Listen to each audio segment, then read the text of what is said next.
બેન સૌથી વધારે તમને કયા ગરબા કે ગીત માટે ફરમાઈશ આવે? રોણા શહેરમાં તો હોય છે લગભગ છેલ્લા 4-5 મહિનાથી છે ને એક ભાઈબંધ વાળું બધા બહુ ફરમાઈશ કરે છે. કયું વાળું? ભાઈબંધ વાળું? ભાઈબંધનું છે, લોકોને બહુ ગમે છે. મેં એમનેમ ગાયું હતું આઈ થિંક ચૈત્રી નવરાત્રિમાં, અને લોકોને ગમ્યું અને લગભગ બધા જ પ્રોગ્રામમાં ફરમાઈશ કરતા હોય છે. મિત્રતાનું સોંગ છે. તો બે લાઈન અગર શક્ય હોય તો. બિલકુલ બિલકુલ.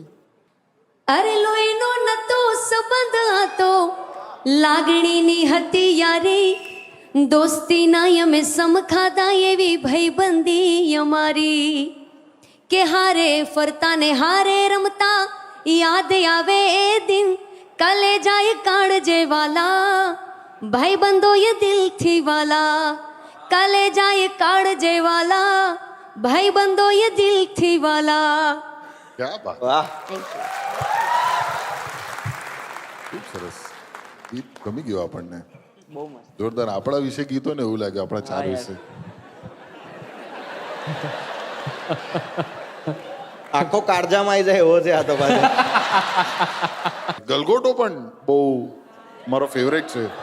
ગલગોટો મેં ઝૂકીને લીધો ને ઝૂકીને નહીં, ઝૂંટીને. અચ્છા, મેં ખેંચીને લઈએ ને, અમે ક્યારના ઝૂકી જ રહ્યા છે 1.5 વર્ષથી. મેં કીધું આ કંઈક પડેલા તને ભેગા કર્યા છે એવું. તું 10 વાગે ઊંઘી જ જા ભાઈ, તારે નહીં આવવાનું. નહીં, મને નહોતી ખબર. એ તમે આખો ગરબો સાંભળશો ને તો એક જગ્યાએ મેં ઝૂંકીને ગાયું છે, બીજી જગ્યાએ મેં ઝૂંટીને ગાયું છે. પછી મેં બહુ જ અંદર પૂછાયું તો ખબર પડી કે ઝૂંટીને, ખેંચીને, કેમ કે પેલું રોંગ હતું એટલે માફ કરજો, પણ હવે ઝૂંટીને. વાહ. તો હવે ઝૂંટીને ગાઓ. ગલગોટા એટલે પેલું ફૂલ ને, એટલે ફૂલ, એ હા. એટલે એનું ઝાડ આટલું થતું એટલે એ ઝૂંટીને લેવાય, નાનું હોય તો ખેંચીને. ઝૂકીને એમ. વાહ વાહ.